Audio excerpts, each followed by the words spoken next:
NC State men's basketball has stolen the headlines for the second consecutive March. Wolfpack fans, welcome to your new head coach, Will Wade.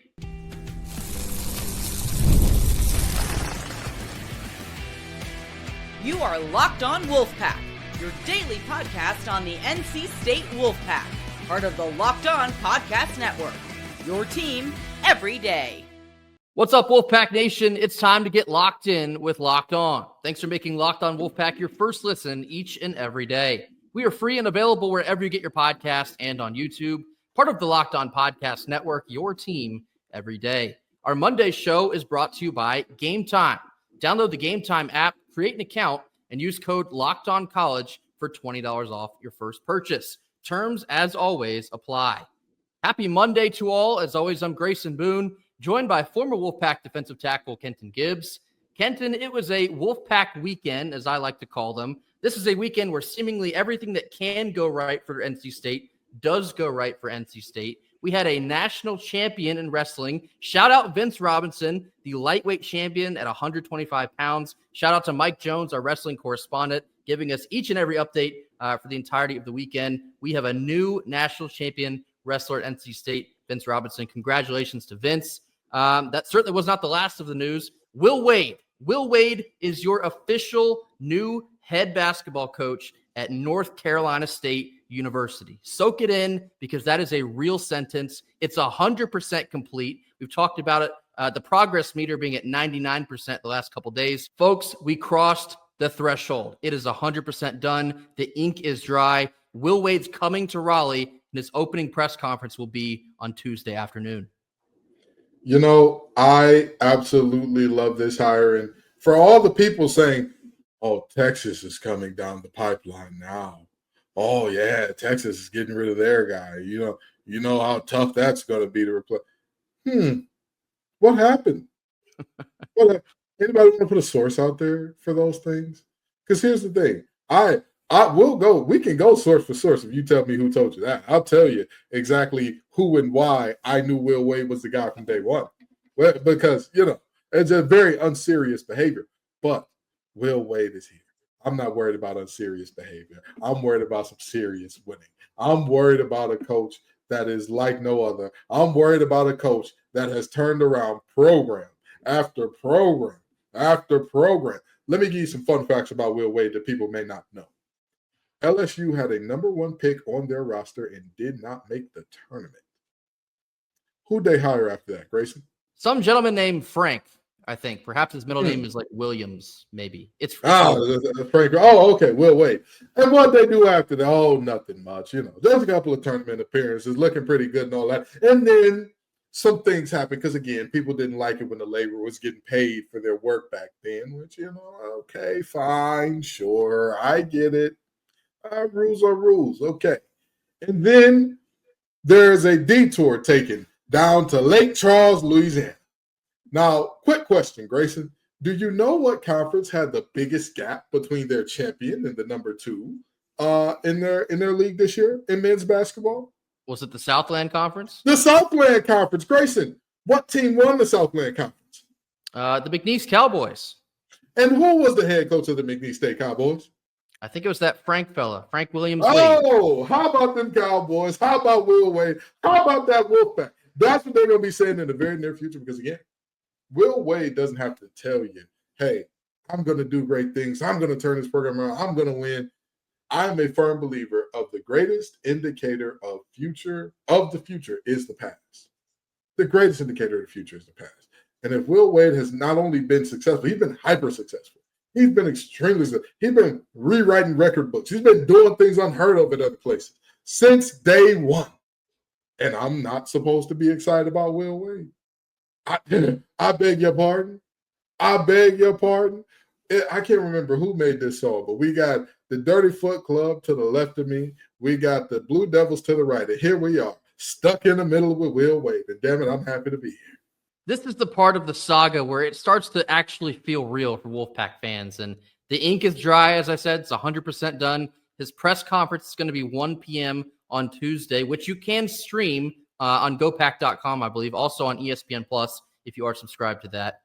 My favorite part of all of this is thinking about how Will Wade is going to obliterate this opening presser. This is a man who is obscenely confident in his ability to turn a program around and lead them in the right direction, going exactly the way that he wants to lead them. He does not cut corners. If you have seen the clips of him running practice and, encouraging his players that when they're finding things get easy, they should want it to get harder, because that's how you grow. That's how you get better. And that's how he's going to lead this NC State basketball program. I promise you, watch how he works in these next couple weeks. The portal, hey guys, today's Monday. The portal is officially open for business. Will Wade is now arriving in Raleigh. That is not by coincidence. That is by design.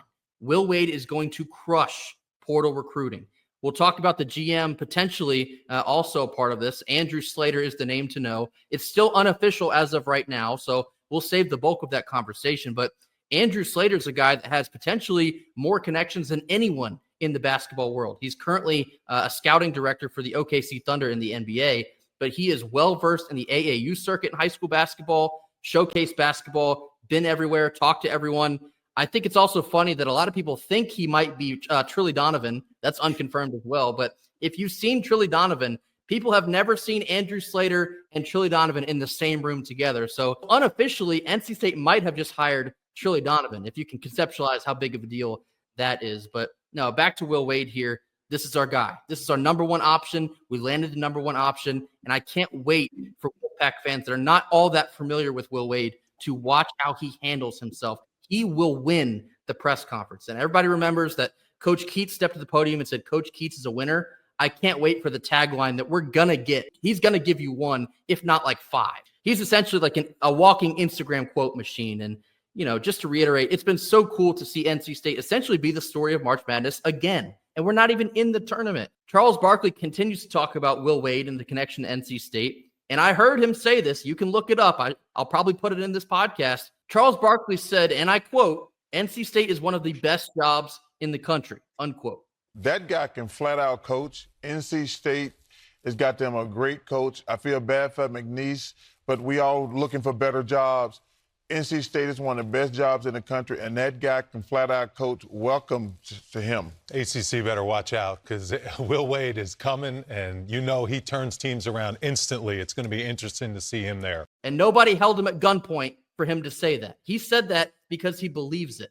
We have all believed that for quite some time, but I think NC State getting aggressive and making a hire like this, I think a lot of other people are going to understand that pretty quickly as well. I think about Will Wade plus a potential Andrew Slater combo, because people talk about the Will Wade to NC State marriage. Well, let's make it a throuple and throw Andrew Slater in there too. And I'm telling you something. It's about to get crazy, scary, spooky, hilarious if this actually does happen. Because I am telling you, Slater plus Will Wade plus the NIL support that basketball has gotten, I do not see a world where this is not a smashing success for NC State. And again, even if, knock on wood now, even if worst case scenario, everything goes right in terms of getting all our guys, and it still doesn't work out, again, we must admit, and nobody can say NC State did not swing for the fences. Nobody can say Boo Corrigan and company did not say, we're putting everything we got into this one. We're leaving no stone unturned. We're leaving the chamber empty and the barrel still going to be smoking, because we have done every single thing we can to ensure success in men's basketball. I'm excited. I'm geeked up like Fabo. I'm ready to do it. Let's get it. And if you still needed just a little extra seasoning on that meal, supposedly Amir Khan, the unofficial story of March Madness, the manager for McNeese, is also potentially going to join Will Wade in coming to Raleigh. Perhaps the first manager to ever enter the transfer portal. It just reaffirms everything I've already been telling you here. NC State is yet again the story. We are at the forefront of the college basketball world, which is crazy to think about because there's a very real March Madness tournament going on and we're not even in it.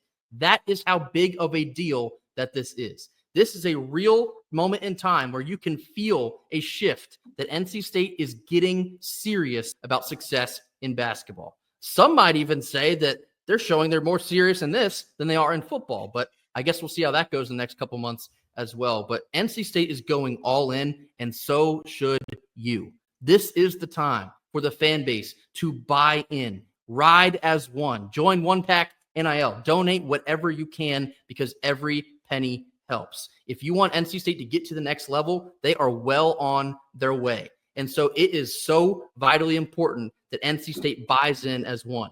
A lot of other fan bases have, kind of backhanded commented and say that NC State's one of the most passionate fan bases in the country. We have all known this, but now, maybe more so than ever before, it's time that we show it. And I've seen the donations pour in. Wolfpack NIL put out awesome merchandising as well. I think that's a genius idea. I've seen season ticket renewals go up. I've seen a bunch of screenshots for that. There's this new energy about NC State, and I kind of referenced it last week. It feels a little bit like it did last March, but just in a different kind of way. It's a very special time to be a fan of NC State basketball. Certainly much, much, much more on the way. We'll keep our ear to the ground on the Andrew Slater news. I think that might be official here in the next couple of days. So again, we'll hold that until then. But if Will Wade pairs up with Andrew Slater in Raleigh, that is a groundbreaking change to college basketball. So we'll leave on Monday. Outstanding news. We finally got our guy. The ink is dry. He's coming to Raleigh. We cannot wait to see him in the red and white. Coming up next, we're going to cover the women's opening round win over the Vermont Catamounts. This comes after a quick word from our sponsors. Our first Monday sponsor is 5 Hour Energy. How appropriate. Daylight savings time has snuck up on us yet again, and if you're feeling like you've lost that hour of sleep, 5 Hour Energy has your back. The extra sunshine means there's more time for fun, but sometimes you need a little bit of a boost to power through. Whether you're staying up late watching the NCAA tournament or squeezing in a round of golf after work, or just trying to keep up with your busy day, 5 Hour Energy gives you that quick, refreshing pick-me-up anytime you need it. With longer days, everyone loves to get outside just a little bit longer for a hike, a run, whatever it may be. Tropical Burst is the perfect flavor in order for that quick boost. Whether you're at a game or traveling, 5 Hour Energy is easy to grab and will always keep you feeling refreshed. Head on over to 5hourenergy.com to find over 15 different flavors to choose from, including watermelon, blue raspberry, and peach mango. You can even build your own 12-pack or 24-pack delivered straight to your front door. If you need one now, grab a 5 Hour Energy shot at your local grocery or convenience store because they're literally everywhere. Stock up today and stay energized with 5 Hour Energy. Middle portion of our Monday show, now diving into the opening round win for the NC State women's basketball team, a 20-point win over the Vermont Catamounts by a score of 75-55. Kenton, it was a little close for comfort for honestly about 3/4 of this game, but NC State turned it on, hit the gas pedal in the fourth. What were your main takeaways from the ladies winning in round one? My main takeaway from this game is, everything is going to be okay. Don't panic. This is a game where, objectively speaking, this team shot much worse from the field than you could possibly imagine and still came away with a win here. 4 from 20 from deep, Grayson. 4 from 20. It ain't great. And you still win the game by 20 points. Oh, by the way, what do you think Western Carolina – I'm sorry, not Western Carolina, although that's a different catamount. What do you think Vermont shot from deep? They were lighting it up for a good bit, so I know it was better than us. I know that for sure. 8 of 19. Kira Hansen alone. By the way, Kira Hansen is not a starter for the Catamounts. A player coming off the bench by herself made more threes than NC State, and yet and still you find a way to not only win this game, but you win this game by double digits. That, to me, is what championship teams are built of. I know on the women's side, everybody expects the first round to be all 70, 50, 40-point blowouts for the top 2 to 3 seeds. It doesn't always work in that way. And we've also seen champions who have not had that in their first round. We've seen teams that came out a little sluggish, came out a little lethargic. Everything didn't go necessarily fall their way and all that in the first round, but they were okay. And I think that this team will definitely fit into that mold because, again, like I've talked about all year long, especially in terms of thinking about the tournament, I said the bigs are not going to have to be great, but they're going to have to hold their own, and we're going to need some performances that are a little bit above what we've seen from them all year. And we get Tilda Trigger, Madison Hayes, and Sanaya Rivers combining for 30 rebounds in just those 3 players. That's what I mean. And granted, all 3 of those players aren't bigs, but you get my point. Team rebounding and the bigs showing up in meaningful ways were going to be important. And in this game, the team showed up with team rebounding in a massive way. Again, from here, the road doesn't get easier.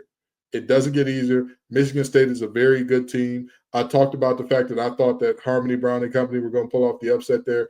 But even still, Michigan State is a team that their front court is no joke. They've got some length. They're nothing to be played with. So again, you got to shoot better. But if the team is dedicated to rebounding like they were tonight, we all know Westmore's teams are going to get in the stands. And I don't think 4 for 20 is going to be their regular for this tournament. I think they'll be just fine. Yeah, I mean, we've discussed games kind of similar to this a good deal in the past, that even when you give maybe like your C-plus effort and you still find a way to win, sometimes that's more indicative of a good team than like a 50-point blowout can be. What will you do when things are not really going your way, your back is up against the wall, and you got to find a way to get out of all that pressure and still find a way to compete? That's what you saw for 3 quarters of this game. And there is more pressure. It's March Madness. It's the opening round. And hosting, being a 2 seed, a 15 seed taking you all the way into the 4th quarter, it being tight.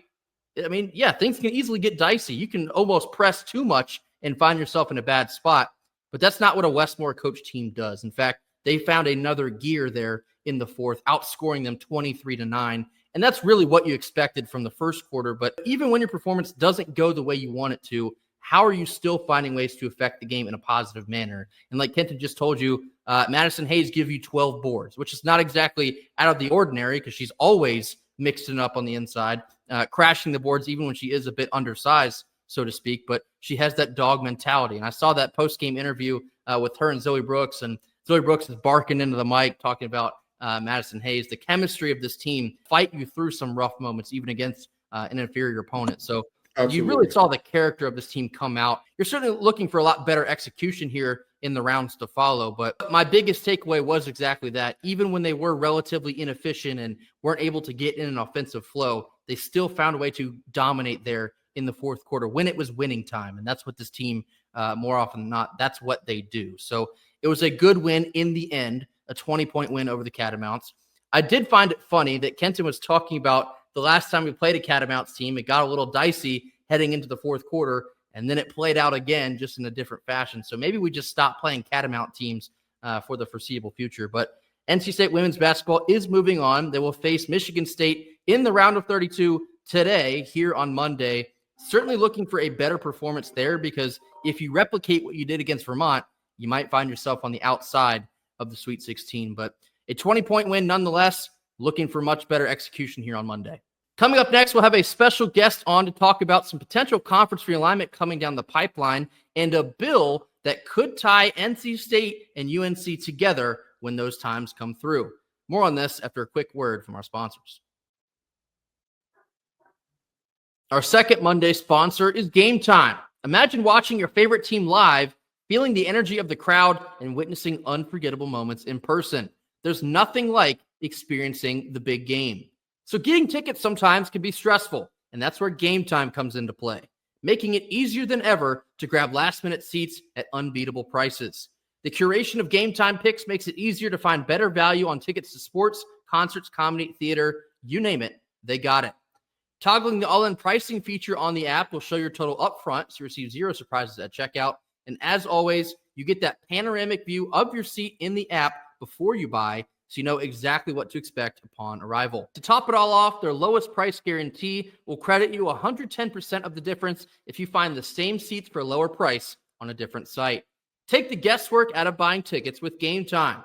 Download the Gametime app, create an account, and use code LOCKEDONCollege for $20 off your first purchase. That's Locked On College, LOCKEDONCOLLEGE, Locked On College, for $20 off. Download Gametime today. Last minute tickets, lowest price, guaranteed. Last couple minutes here of our Monday show. Very special guest now joining us. This is Mason Powell of HCG Sports, the unofficial media advisor of NC House Majority Leader Brendan Jones. Now, we've brought Mason onto the show because there's a bill that was floated out onto the internet at the very end of last week that potentially would tie NC State and UNC, affectionately known as the Dirty Foot Club, potentially together later on down the road amidst conference realigned. So first of all, Mason, welcome to the show, and give us the biggest bullet points from this bill being brought up. Yeah, so the biggest bullet points of this bill is it's essentially a bill to try to ensure that NC State and UNC remain in the same conference. And if there's some sort of split, let's say State goes to the Big 12 and UNC goes to the Big 10, then we would have a way to play them in the future. So the other things that we need to say that this bill does not apply to all sports. It only applies to men's and women's basketball, football, softball, and baseball. So for baseball and softball, it would require that UNC and NC State play a 3-game series together every single year. And then for football, women's basketball, and men's basketball, they would only have to play one time. So that's basically the gist of the bill. It's to try to get ahead of the ACC media rights deal expiring in the 2030s to ensure that State and Carolina remain playing each other, essentially. So is there like a hard timeline for this, or is it just hopefully before the year 2030? No. So if the bill were to become law, it would take effect starting in the 2026-2027 school year. So obviously that's not going to be an issue right now because both teams are in the ACC. But let's say Carolina leaves tomorrow. Well, no matter what, we're going to be on Carolina's schedule for the foreseeable future because it would obviously be state law. So in terms of this law and kind of what it's looking to accomplish, how do you see this one as different or similar to the law that was proposed that said that NC State and UNC would have to play the likes of App State, ECU, UNC, Charlotte, all that in terms of other conferences? What do you see as the biggest differences between this bill and that? Well, the difference between this bill and that bill is this bill is a lot more passable considering the fact that it doesn't handicap NC State and UNC by requiring them to play those games against UNC Charlotte, ECU, and App. But also what it does is that it basically just minimizes the language that we have here, and it just focuses on the 2 ACC schools. So I will say we are getting a lot of pushback from East Carolina and App State fans because they also want to be included in the bill. But as y'all know, in football especially, it's not realistic for us to play East Carolina and App State every single year, especially when the law would require us going to East Carolina and App State. What do you see the biggest challenges to getting this bill passed might be?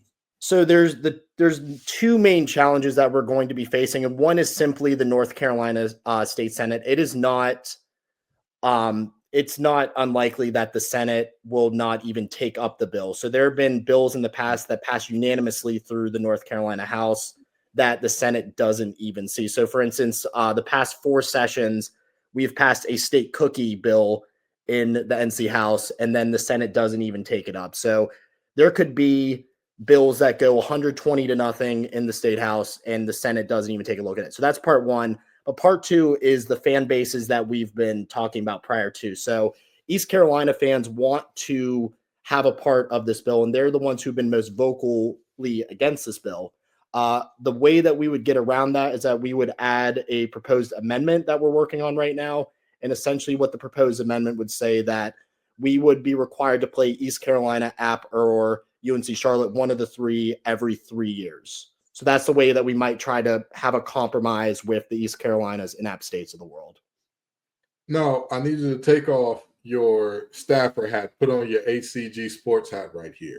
Okay. Me personally, I feel like with Carolina being as majorly responsible, including their alums, by the way, don't Google the last name Swafford with the word Raycom. You'll see some very interesting results there.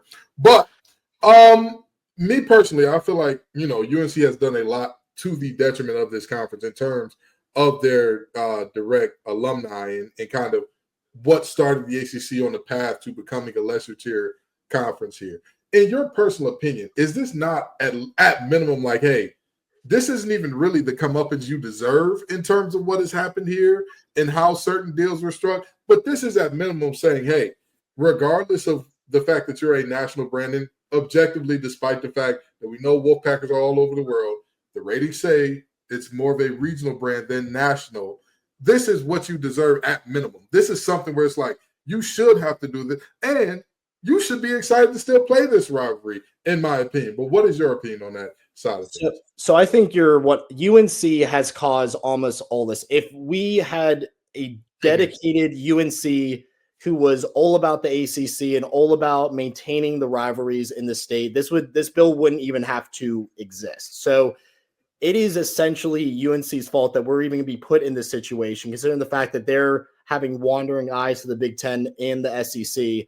And this just doesn't even go for us. We would have loved to included Wake Forest and Duke in this bill as well. Unfortunately, they're private institutions, so we can't include them. But if UNC leaves the ACC, they should have to play NC State. This shouldn't be a situation where we're demoted because of Carolina essentially wanting a couple million more. So that's my not staffer hat set talking right here. That's my NC State fandom coming out right now, but completely on UNC for us even having to introduce this legislation.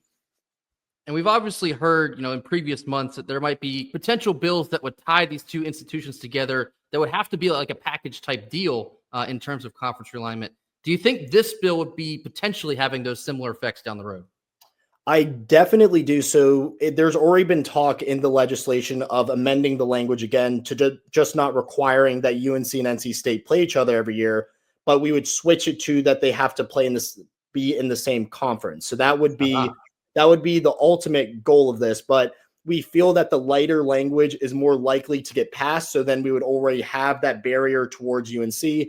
And then in future sessions, we could add into law that they have to be in the same conference. So the issue with state government is we have to take baby steps here. And I feel like this is the first baby step that we're going to have to take to eventually make sure that this rivalry is here for our children and our grandchildren. Well, speaking of children and grandchildren, I got 10 nephews and nieces, and half of them don't know a world where UNC beats NC State in football. What a great world they know. But, with that in mind, what do you think is the likelihood of that getting passed? Now I'm going to actually put the staffer hat back on. What do you think is the likelihood of getting a bill passed that's like, hey, you two are tied together regardless of where you go in terms of full conference realignment? So I think that bill as of right now would be very unlikely to pass, considering the fact that we're going to have a lot of pushback from not only North Carolina legislators, but a lot of special interests and lobbying who are going to want UNC to have the flexibility to do whatever they essentially want. So right now, that bill would be very unlikely to happen. The way that we're going to approach this is essentially we're going to try to make it just, you have to play us. That's pretty simple. Basketball, that's very easy. Georgetown and Syracuse still do the same thing in basketball. Every year they play one game. Same thing in football. We've seen precedents for that. Obviously, Clemson, South Carolina, Georgia Tech, Georgia. Those are other state precedents towards that. But right now, same conference, pretty unlikely given that it would kind of handicap UNC for what they can do expansion-wise. Now, Mason, we're going to transition away from this from just a second. Obviously, the hot topic right now is Will Wade. As an NC State fan, while we got you, go ahead and give us your thoughts. I think that this is going to be a new era of NC State basketball. When was the last time that we got our number one guy? That never happened. So my expectations are sky high right now for Will Wade. If we're being completely honest, I think that we should be a 6 seed minimum next year. That might be my hottest take ever, but I expect Will Wade to be doing exactly what Wes Moore's doing at the women's level within 5 years. So that's my high expectation for Will Wade. He was built for this era of college basketball. The reason why he got in trouble was because he did this era of college basketball just a couple years too early. So he was a man of the people when the people who labor and toil were left out. He was before his time, man before his time. Never wrong, just early. And you know what I think is one of the best and most underrated parts about Will Wade coming to NC State? After he wins us a natty, we won't even have to rename the street. One of the main streets in Raleigh is already Wade Avenue. You know what I mean? We just got to throw a little Will before. We just got Will Wade Avenue. They got a nice ring to it. What do you say? We need those photo ops ASAP. Absolutely. Mason Powell of HCG Sports. Thank you, Mason, for joining us. For any future potential conference realignment news, be sure to give Mason a follow at HCG Sports on Twitter and also on TikTok. He's killing it over on TikTok. Be sure to check out Mason. Mason, thank you for joining us. Thanks, guys. That will do it for us here on Monday. Be sure to hit that like button. Drop your comments in the comment box. Tell us your thoughts on Will Wade officially signed on the dotted line. The Eagle has landed in Raleigh. It's time to get excited. A new era of NC State basketball is upon us. Give us your thoughts on the NC State women's first-round victory over Vermont. a little bit dicey, but certainly got the job. Play Michigan State today here on Monday, certainly hoping to advance to the Sweet 16. And finally, give us your thoughts on potentially NC State and UNC having more hard barriers on being connected amongst conference realignment in the future. Mash that subscribe button if you have not already. We'll see you right back here tomorrow on Tuesday for more. And until then, go Pack. Go Pack.